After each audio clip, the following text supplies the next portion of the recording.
No, it has come, but when the press start broadcasting, it's not starting.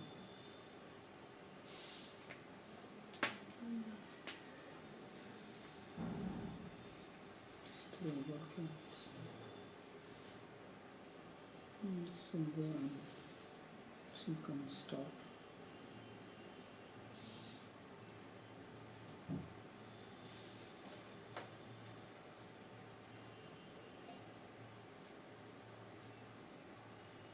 So the mood come clear and then what is written there? start recording. Connected, disconnected. Yeah, now it's the broadcast is not on. Should also change into stop broadcast. That means it is broadcasting. Are there some people who are listening? You can see. Maybe around Yesterday there was some. It's okay. ओम अज्ञानतिमिरन्धस्य ज्ञानाञ्जनशलाकया चक्षुरुन्मिलितं येन तस्मै श्रीगुरवे नमः। वन्देऽहं श्रीगुरोर्श्रीयुतपदकमलं श्रीगुरून् वैष्णवांश्च श्रीरूपं साग्रजातं सहगणरघुनाथान्वितं तं सजीवं साद्वैतं सावधूतं परिजनसहितं श्रीकृष्णचैतन्यदेवं श्रीराधाकृष्णपादान् सहगणललिता श्रीविशाखान्वितांश्च। हे कृष्णा करुणा सिन्धो दीनबन्धो जगत्पते गोपेश गोपिकान्त राधाकान्त नमोऽस्तुते। तप्तकाञ्चन गौराङ्गी राधे वृन्दावनेश्वरी वृषभानुसुते देवी प्रणमामि हरिप्रिये। नमो महावदान्याय कृष्णप्रेमप्रदायिने कृष्णाय कृष्णचैतन्य नामिने गौरत्विषे नमः। पञ्चतत्त्वात्मकं कृष्णं भक्तरूपस्वरूपकं भक्तावतारं भक्ताख्यं नमामि भक्तशक्तिकं। श्रीकृष्णचैतन्य प्रभु नित्यानंद श्री अद्वैत गदाधर श्रीवासदि गौरभक्तवृंद। हरे कृष्णा कृष्ण कृष्ण हरे हरे हरे राम राम राम हरे हरे। जन्माद्यस्य तोऽन्वयादितरतश्चार्थे भिग्यस्वराट् तेने ब्रह्म हृदय आदिकवये मुह्यन्ति यत्सूरयः। तेजो वारिमृदां यथा विनिमयो यत्र त्रिसर्गो मृषा धाम्ना स्वेन सदा निरस्तकुहकं सत्यं परं धीमहि। नारायणं नमस्कृत्य नरं चैव नरोत्तमं देवीं सरस्वतीं व्यासं ततो जयमुदीरयेत्। So we're reading from Srimad Bhagavatam, 3rd Canto, 26th chapter, verse number 8.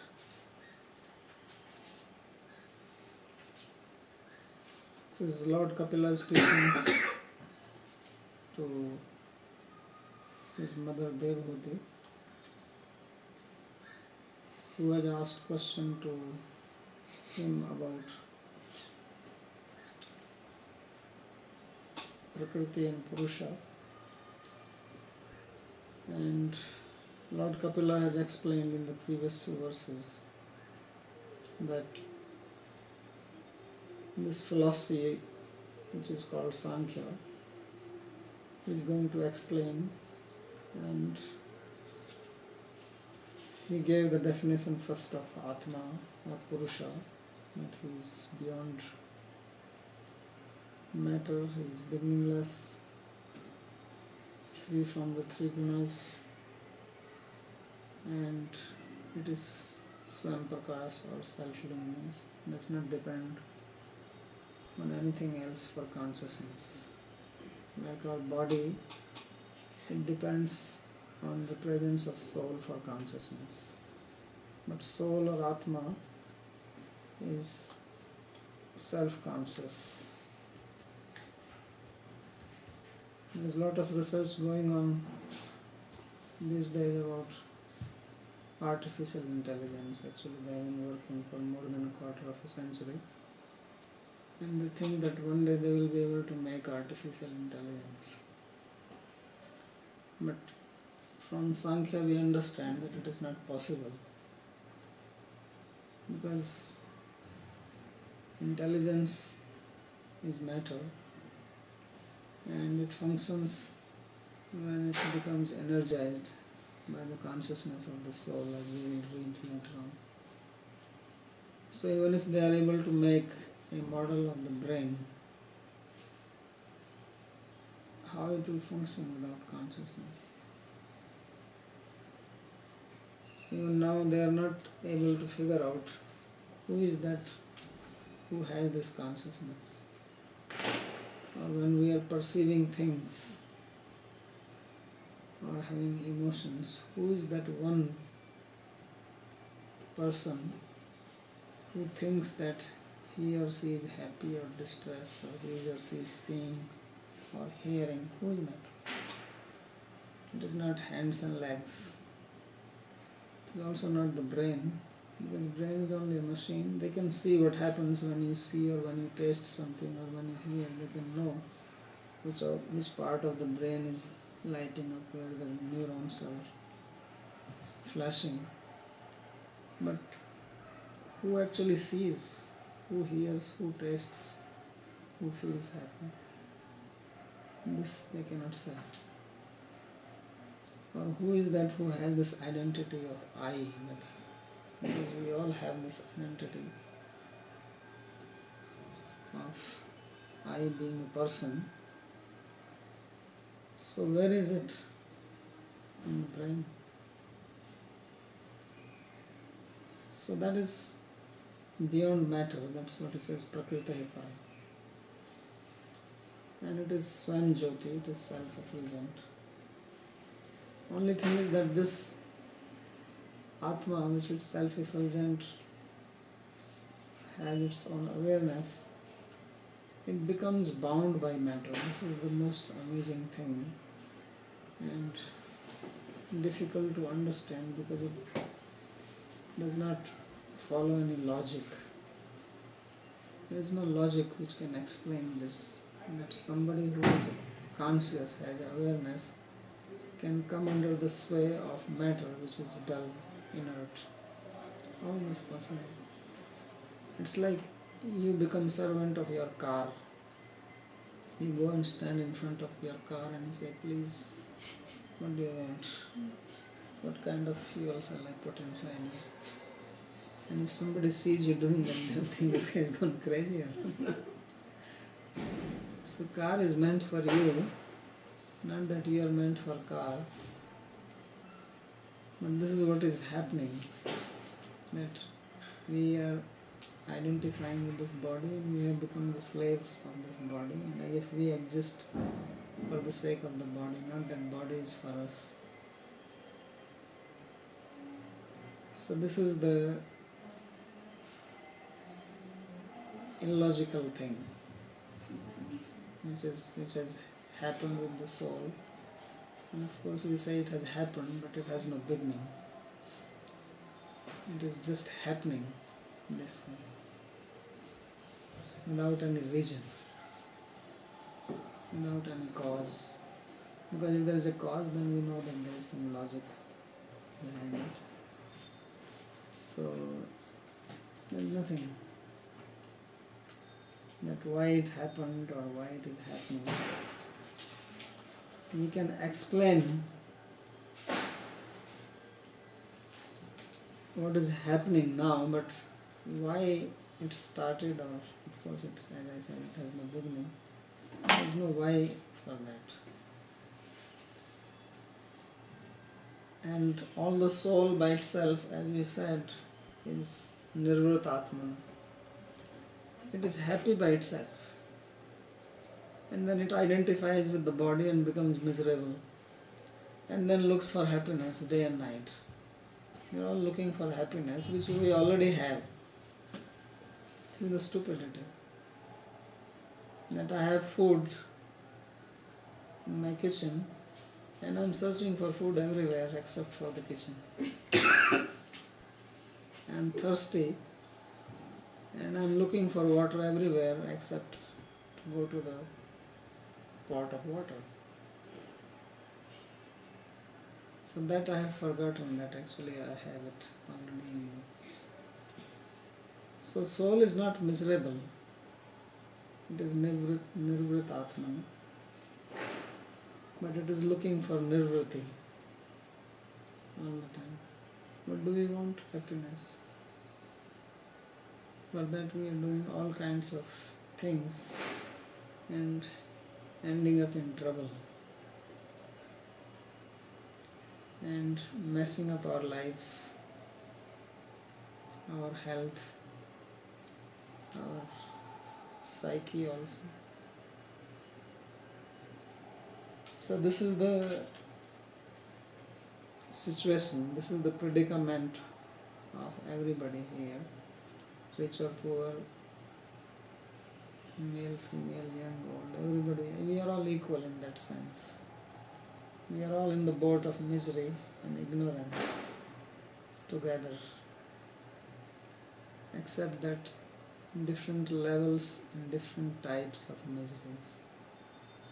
But everybody is miserable. Somebody has good digestion, another one does not have, so he thinks this person is very happy because he can enjoy food and I cannot. But then that guy has another problem. The mind is always bothering us for something. It does not let us sit quietly or even sleep quietly at night. Because it has lost, cannot say that it has really lost, because consciousness cannot be lost, but it has fallen into illusion. Like somebody becomes intoxicated, takes a heavy drug, and then forgets who he is or who she is, and may feel unhappy because thinking that I am in this trouble. So how can you help this person unless he is taken out of this intoxicant influence of this intoxicant? So that is the situation at present, that pitva moha mayi mayam unmutta bhuto ayam jagat. It says this whole universe is intoxicated. Unmutta. Unmutta means mad. In English we have the word mad, and in Sanskrit we have the word matta, comes from the same word. And unmutta means totally mad. Completely. Not 90%, 50%. Sometimes they say moron, sometimes they do semi-moron. So everybody is completely mad, unmatta. Why? Because everybody has taken Madira, liquor. And this liquor is the liquor of delusion. Mohami, Madiram Pitva, Anumutta Bhuta. So everyone is like that. So how to get out of this state of intoxication? That we have to hear Sankhya. That's why I said that by hearing the Sankhya, you will become liberated. So in this verse number 8, he says, Karya karan kartitve karanam prakritim viduhu bhoktritve sukha dukkhanam purusham prakritehe param. Says that the cause of Karya, Karan and Kartritva is to be known as Prakriti. And Purusha, who is beyond Prakriti, is supposed to be the cause in enjoying and suffering. So this is a very complex situation at present, that there is Purusha and there is Prakriti. Prakriti has manufactured the body, both subtle and gross, and there is a Purusha inside.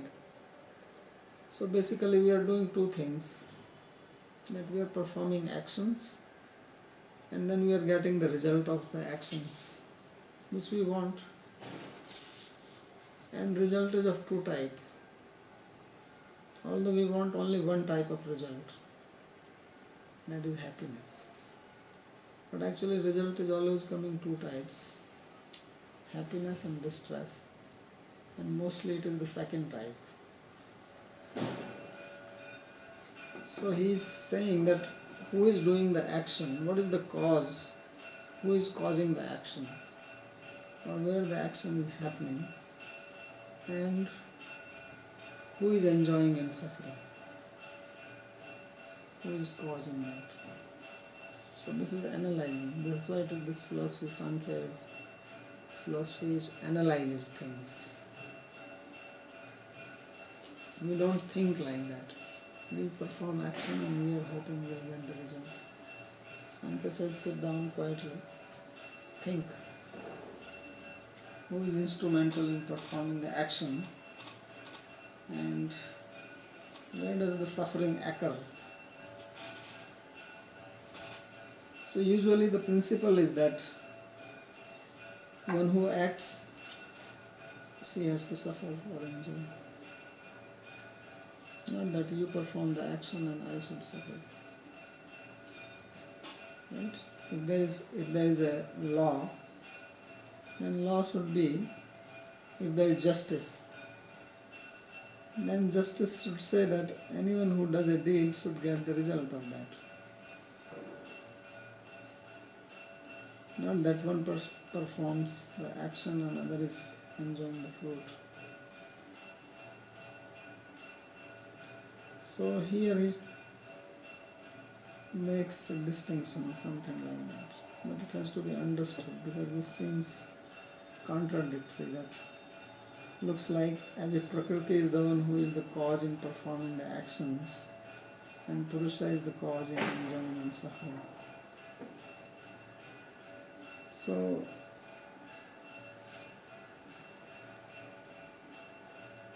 why it is spoken like this is for the reason that activities, karya, karan and kartritva, these are actually related with the body, senses and the presiding deities. So these are all related with Prakriti, because when we perform any activity, the activity is only happening in the body.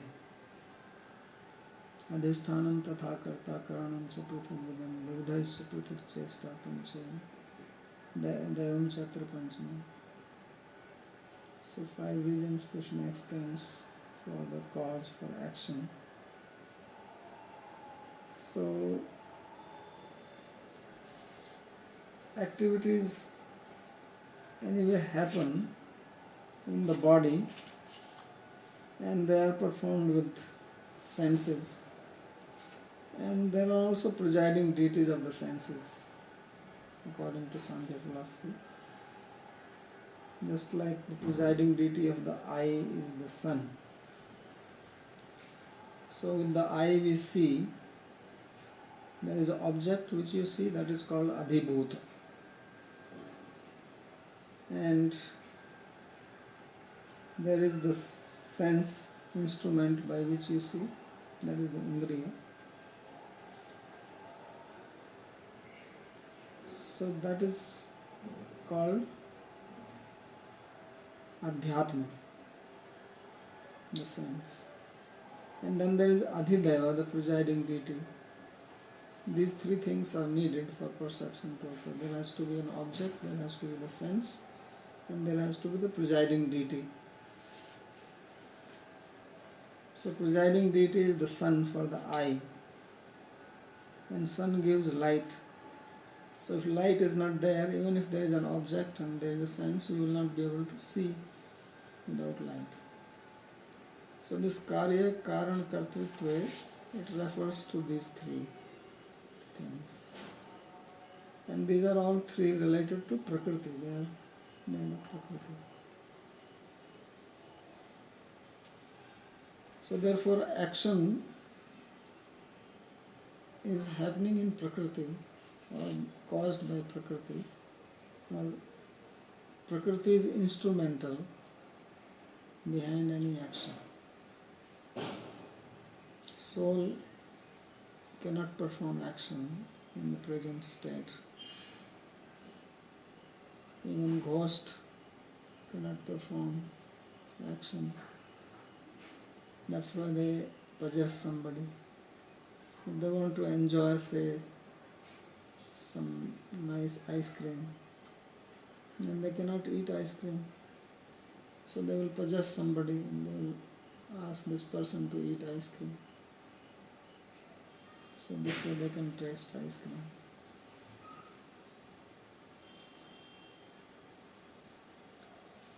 So action, for performing action, you need all these three things are required. But when it comes to getting the result, which is happiness or distress, enjoyment in the form of happiness and pain or misery or suffering, that is not in the matter. That is possible only in a conscious being. So therefore it says bhoktritve sukhi dukkhanam purusham prakritaikam. So Vishwanath Chakravarti Thakur comments on this, and this comment is very interesting because he goes to a little different meaning. He says that जीवस्य कर्मभिरेव बन्धस तेषां कर्मणां च साधने फल भोगे च क्रमेण प्रकृति पुरुषो एव कारणेत्य. He says that a jiva is bound by karma. How are we bound here in this material world? By our actions. Actions performed in this life, performed in the past life, or performing now, they are the one which are binding us in the form of our attachments, our relations. This is all our working, not that somebody has imposed it on us. We have done something for it. So then we better analyze this karma, this action, where does this happen? Therefore it says that Tesham karmanam cha sadhane fal bhoge cha kramena prakriti purusha. So how do we engage in action, or what is instrumental in performing action? So he says that this is prakriti. And every action gives reaction, result. So where does the result go? Who gets the result? It says Purusha is the instrument in that. That is being explained. But according to him, Purusha here is not the individual soul, but the Supreme Soul. That's what he explains. So he says that Bhutendriya Devta Bhireva Karam Siddhi. That an action is completed by combination of three things. First, there is the object, the senses, bhuta, which are made of matter, panchabhutas. Then there is a sense involved in it, And then there is a Devata,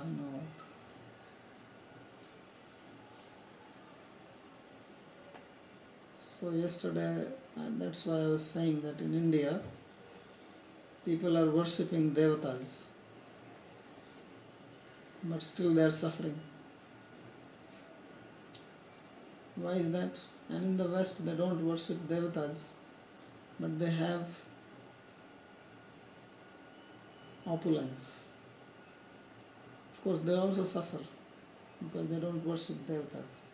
So the West is giving importance to the first two things, Bhuta and Indriya, to the objects and to the senses. And here in India, they are giving importance only to Devatas, worshipping, and not the other two. So of course, Devata, if they do it properly, that will also work. But that also they are not doing properly. So they are actually failing in all three. Bhuta, Indriya and Devata. So he says that karma siddhi, or perfection in an action, comes from these three things. When these three things are there, then the action happens. Action is completed. And भूतेन्द्रिय देवतानां च कार्य कारण कर्तृत्व प्रकृति में कारणम विदु. And for this Bhutendriya and Devata, the cause is Prakriti, because it is Prakriti which manufactures the matter.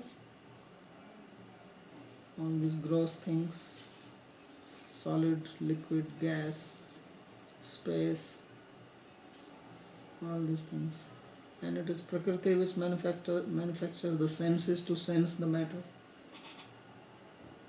You have material objects, and then you have the senses to sense them. It's not only that there is food, you also need a tongue to taste it. And there has to be the presiding deity of the tongue, which is water. If water is not there, you cannot taste food. It has to be made liquid first, anything to taste. Rasa. Therefore Krishna says, Rasam apsukantaya, I am the taste in water. Without water there is no taste. You want to taste anything, it has to be made wet by saliva, or it has to be already liquid, cooked in water, whatever. Not tasting anything completely solid. So presiding deity has to be there. But this is all matter, Prakriti, Karma. So therefore he says, Karya Karan Kartritva Karanam Prakritim Viduhu. Therefore Prakriti is also very important. That's why people also worship Prakriti, nature lovers. Or in India, Shakti Puja, Durga Puja. Just now we had Durga Puja. So this is worshipping the Prakriti. But also Purusha has to be there. So Prakriti tesham tad bhavasya srishtatvat. Because all these things, they are produced only by Prakriti. Jivasya karma karanam mayadhinam ityartha. So the meaning is that the activities performed by a living being are under the control of Maya. We are not independent in acting. Because if you want to act, you are going to act through your body. And body is made of Prakriti or Maya. Maya is another word for Prakriti. Prakriti, Pradhan, Maya. Different words for the same thing. Mama Maya, Duratya, Devi here, Sadguru, Krishna is calling Maya there for this Prakriti. So, our activities are under the control of Prakriti. We are not independent. Therefore, Prakriti is the cause. And then when you perform activity, then we expect some fruit, some result. Then fruit is not in my hand.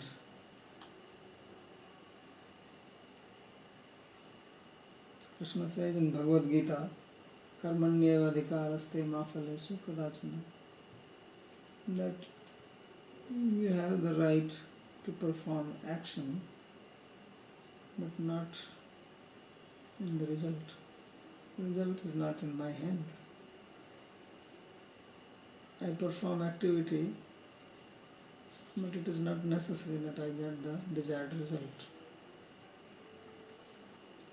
So result is dependent on somebody else. So that is Purusha. Even if you are cooking food, you make an action, but it is not necessary that the food will be cooked according to your liking. Although you cook every day, same thing, but still it may not taste the way you wanted it. So the result is not in your hand. Therefore it says, Karma phala data cha parameshvara eva. It is only the Supreme Lord who is the giver of the result of our actions. And therefore, He is the cause in result. And result is that which we want to enjoy, right? Fruit is that which we want to eat. You plant a tree because you want some fruit. So planting tree is up to you, but whether the fruit will come or not, you don't know. Or whether it will come sweet or sour, big or small. So that fruit is not dependent on me alone. Therefore it says that Jivasya karmaphala bhoktritvam ishvaradhinameva. So the enjoyment of the actions or the results of our actions is under the control of the Supreme Person, Purusha. It is not necessary that I am going to perform certain activities and then I am going to be happy because I am performing it to get happiness. Or I want to create distress for somebody, take revenge. It is not necessary that I will be successful. So this we all experience in our life. Especially if you are in India, you experience it more, that the result is not in your hand. When you are in the West, it seems like that result is in your hand because things are quite well arranged there. You can plan, the trains are coming in time, you go on highway, you can calculate your speed.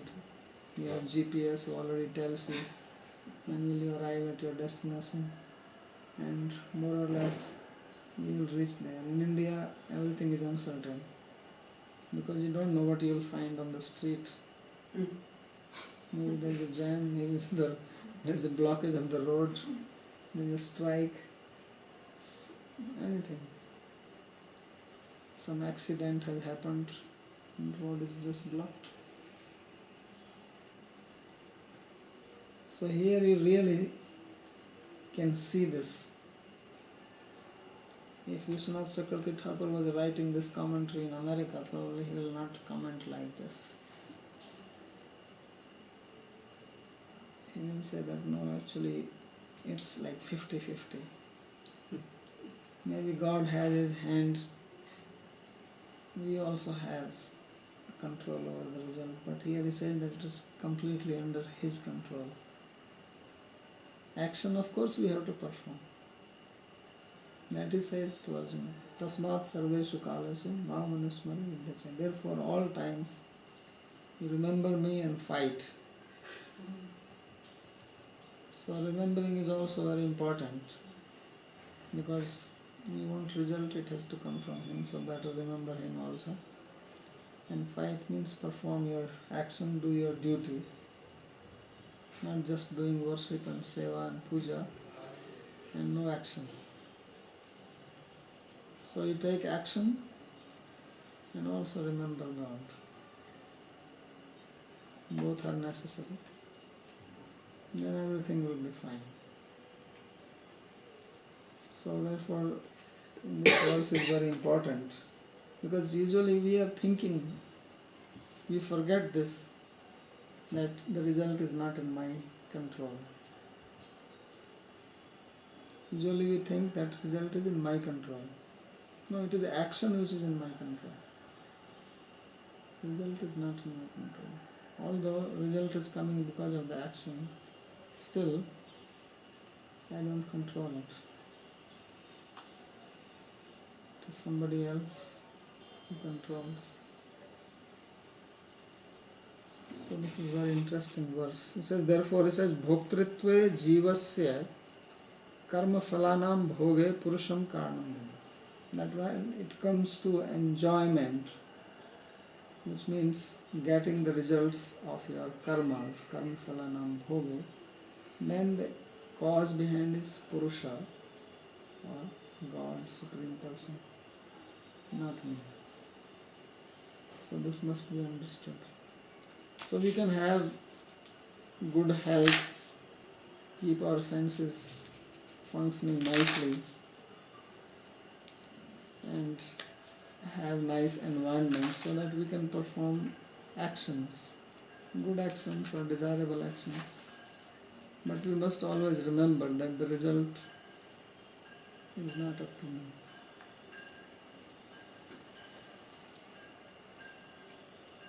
So after hearing this, then Devhuti, she raises a question. Up till now Lord was speaking himself. So Devhuti Ruvacha, Devhuti said, Prakritehe Purusasyapi Lakshanam Purushottama Bruhi Karanayorasya Sadasatcha Yadatmakam. She says that, please, O Supreme Lord, explain me the definition of Prakriti and Purusha. What is actually Prakriti and Purusha? Although Purusha was already defined above, but she is again asking. The definition of Purusha was already given in verse number 3. But she is asking again because she wants to understand how they are related, this Prakriti and Purusha together. And Bruhi Karnayor Asya Sadasatcha Yadatmakam says that what is actually the region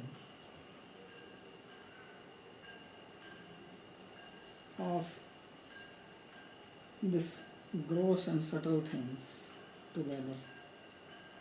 Sadasat Chayadatmakam, whose nature is Sat and Asat.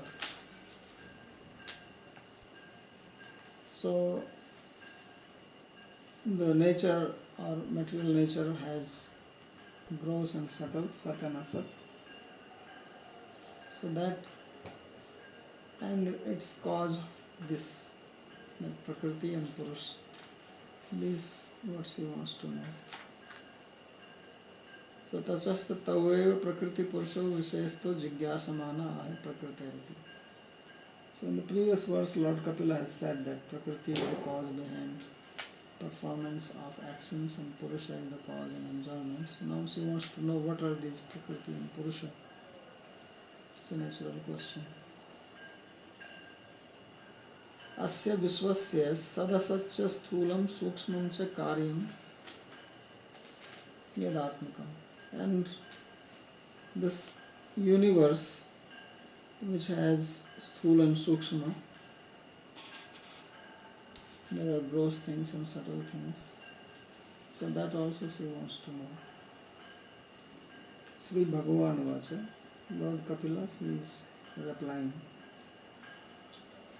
Says, Yatta trigunam avyaktam nityam sadasadatmakam pradhanam prakritim prahur avishesam visheshavat. He says that which has three gunas in it, that is called Prakriti. And this Prakriti has the characteristics that it is avyakta, it is unmanifest, it is nityam, it is eternal, and it is sadasadatmakam, it has cause and effect, subtle and gross things in it. It is also called pradhana, it's another name for it. And although it is avishesha, it does not have any varieties in it, but it is the cause of all varieties. Avishesham, vishesham. Because all the varieties manifest from Prakriti, but Prakriti itself does not have any varieties in it. So this is the definition of Prakriti he is giving. Now he explains all these words here. Tatra Prakritim Lakshayati. He defines Prakriti in these words. Yat Khalu Trigunam. So the basic definition of Prakriti is that Prakriti consists of three gunas. And that is another problem. What are these gunas? So these gunas, of course, we have read them before. In Bhagavad Gita also they are defined. They have their characteristics of knowledge, action, and ignorance covered. And Prakriti is a combination of all these three. So he says, Sattvadi Gunatraya Samahara. So what is Prakriti? It is a combination of these three gunas, Sattva, Rajas and Tamas. Tadeva Avyaktam. It is also called Avyakta and Pradhanam Prakriti. So Avyakta, Pradhan and Prakriti, these are three names. Our Prakriti has got two synonyms, Pradhana and Avyakta. Then he gives explanations why it is called Avyakta. Tatra Avyakta Sangyatva Hetu Avishesha. Why is it Prakriti called Avyakta? Avyakta literally means unmanifest, means nothing is manifest in it. It's like you are sitting here, so you have anger inside you, but it is not manifest now. So you are not angry now. But anger is there in its unmanifest state at present. So when a particular situation comes, then the anger becomes manifest. Then others can see, oh, you are angry, oh, she is very angry, better leave her alone. She is furious. So then the anger has become manifest. It did not come from somewhere outside. It was already there inside. Everything is already there. It's a question of manifestation and unmanifestation. It's a very important principle of Sankhya philosophy called Satkaryavada. That the effect always exists in the cause. It's lying there in unmanifest state. So, not that it suddenly generated. We use words like that, producing, generating, but the effect is there in its potential form, unmanifest form. So that's why Prakriti is called Avyakta, because everything is there in its potential state. It has the potential to create this whole universe. All the universe is lying within Prakriti, but not manifest. So therefore the word Avyakta is used. And therefore the verse has used the word Avishesham, means there are no varieties in it. Variety means something has become manifest. Gunatraya Samya Rupatvat. Because in Prakriti, the gunas remain in their Samya Avastha, balanced state. And variety comes only when things become imbalanced. If everybody becomes peaceful here, like a yogi, and sit down in meditation, then nothing will, no variety is going to come out. It's only when there is imbalance that suddenly you start feeling hungry. So hunger is a type of imbalance. Then somebody has to cook, somebody has to go to market, somebody has to buy gas, pots, this, that, so many things. Somebody has to manufacture that pot. Somebody has to grow grains. Somebody has to keep cows. Somebody has to manufacture a vehicle so that you can go and purchase, and shop, and bricks. So all this thing is coming because of one imbalance, that you feel hungry. Right? Because of that, so much variety is needed. So when there is Samya Avastha, balanced state, then nothing is manufactured. Everything remains quiet, calm, peace, like a state of samadhi.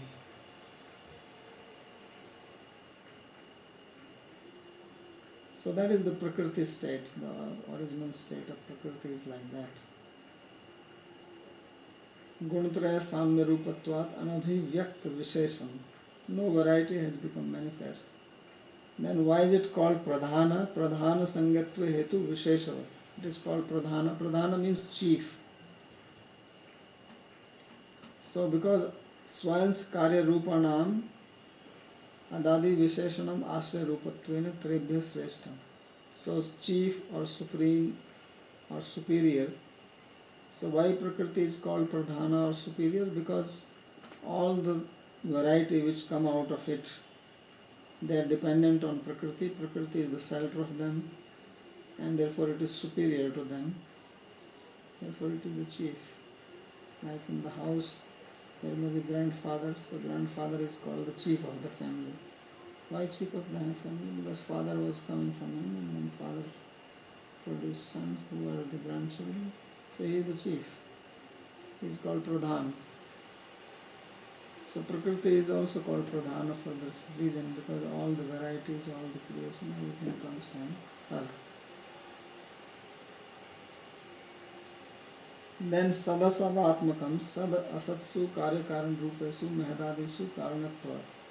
So she is called having as the nature of Sat and Asat, Karya and Karan, cause and effect. So Prakriti herself is the cause, it is not an effect of anything. And from Prakriti comes Mahat. So Mahat is the effect of Prakriti, and it becomes the cause for the Ahankara. So therefore it is said that it is in the form of cause and effect. It gives rise to effect, it is the cause herself, and then things which are coming out of her, they are also becoming cause and effect. Therefore she is called Sadasadatmakam, whose essence is in the form of cause and effect. So that's why we have this tendency to all the time ask, and what is the cause of that? And why did I get bound? Why did I fall into Maya? Because we use our mind, our intellect to ask questions, which is also a product of matter, and matter is always having this cause and effect relationship. But actually there is something beyond matter, and that is beyond cause and effect. So Purusha is beyond cause and effect. Therefore anything which is talked about Purusha, you cannot say why. No, it is just like that, it is beyond cause.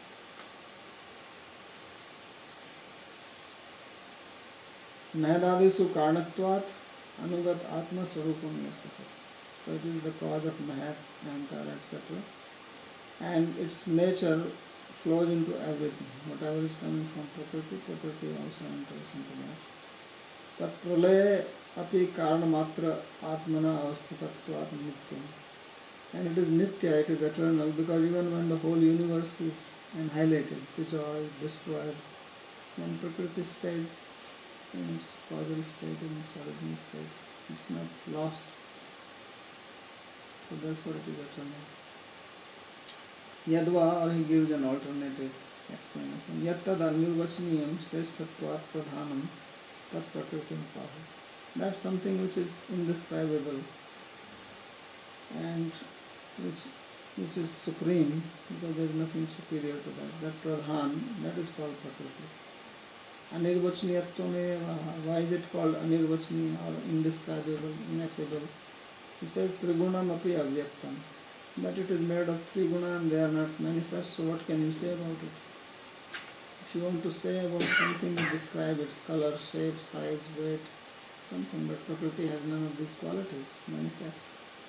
So you cannot define it. Therefore it is called anirvachaniya, indescribable. Sagunam khalu vyakti bhavati eva tatha sat karyam asat karanam tattadatmakam api nitya. And this will become manifest later on, but not at present. And because it is in the form of cause and effect, it is eternal. Tatha bhutam mridadi khalu anityam eva drishtam. And therefore things which are produced from Prakriti, they are seen to be temporary, such as clay. तथैव महदादि विशेषवदपि गुण साम्य रूपत्वात् अविशेषं पृथिव्यादि विशेषवद्रव्यं खलु तदन्य रूपम अविशेषं न दृष्टंते. So Mahat etc. they are Visheshvat, means they have special characteristics. But in Prakriti it is Avishesha, because there all the three gunas are Samya, as the balanced state. Prithvivyadi Visheshvat Dravyam Khalu Tadanya Rupam Avishesha Nidrishtam. Then the earth etc. they have variety in it, but in Prakriti there is no such variety. Therefore it is called Avishesha. So Prakriti is eternal and has no variety manifest in it. It is in the form of cause and effect. It is subtle and manifest. It is also called Pradhana. This is the definition of Prakriti he has given. And then in the upcoming verses he is going to explain the various products which come out of Prakriti. I will stop here if there is any question.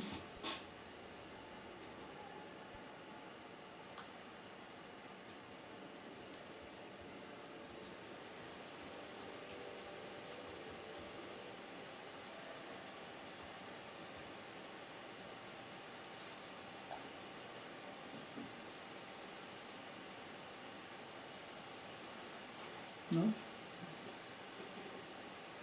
Back to yesterday, actually, the famous question, who I am, who is now asking who I am?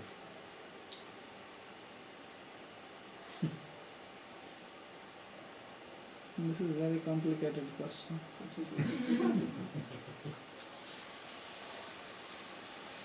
Because this who is asking question is neither Prakriti nor Purusha.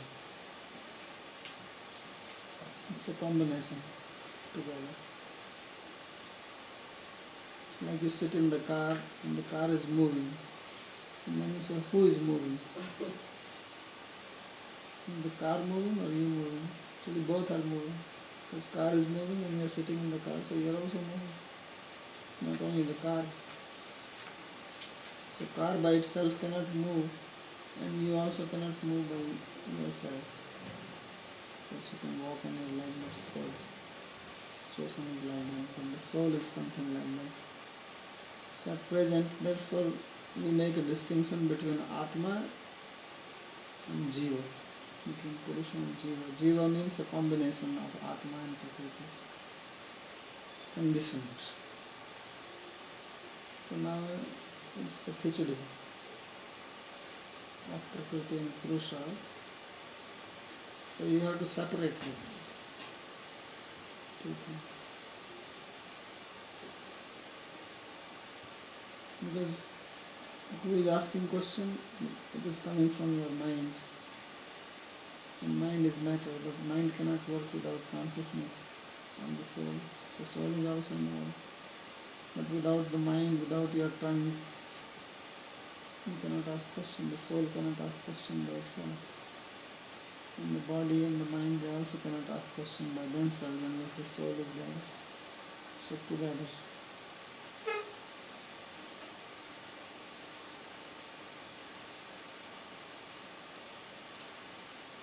Any other question? Alright, Hari Bol, Hare Krishna. Thank you, Jai Sri Radha.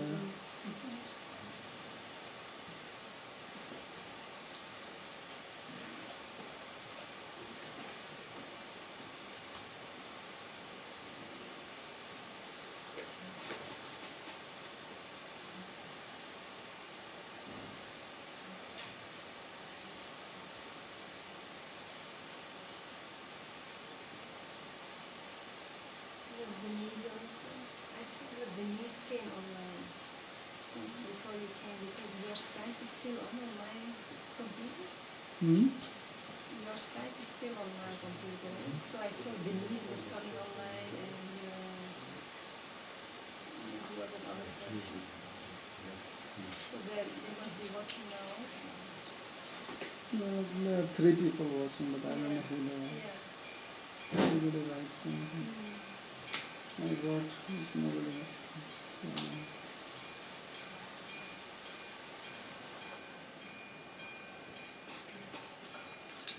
So I have to switch this off here.